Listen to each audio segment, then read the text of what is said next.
Ka yi don gari? Na'am. Je ka kirawo mini ma'aikatan nan. To insha Allah. Je ka kirawo mini su. ARANGAMA TV Hausa. Ranka da yau na kun cika fara da yawa ranka da. Yau ina farin ciki ne nake kwarai yau ina cikin farin ciki. Saboda ɗana ya dawo daga Masar daga makaranta. Saboda shi ne ina cikin farin ciki kwarai. Kuma ya dawo tare da ɗan sarkin Masar. Tare sun ka zaka daga makaranta ya zan babban malami. Ka ce garin nan akwai biki na musamman. Bari dai. Ka san in mutu ya zan malami bai ƙarya. Haka nan ne gore goren kai. Saboda shi ne nika farin ciki. Ka gama ɗan halan gashi ya zo.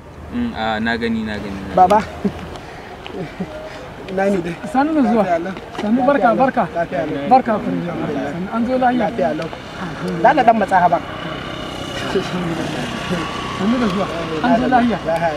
Ya wani labari za mu samu gare ka ba dan muna wani ka zo maka haito daga makaranta kuma ba mu samu bayanin komi ka ga shi ne malami ne ba bai ƙarya. Ai malam bai ƙarya gaskiya. Watan baba yawon duniya wani abu ne. Baba wata ran muna tare da dan sarkin Masar a Masar. Na'am. Kawai sai aka yi wani accident. Na'am. Da aka bige mutunan ne ta ya faɗi kanshi sai ya fita. Inna lillahi wa raji'un. Kanshi yana hita kawai mutum ne tashi ta tafi gida sai da ya zo gida aka ce bawa Allah ina kai kawai daga nan sai ya faɗi. Subhanallah. Ya mutu. Kawai sai aka gabe da kai. Kuma ya je can gidan babu kan. Sannan ya faɗi ya mutu. Can ya faɗi ba ya mutu babu kan.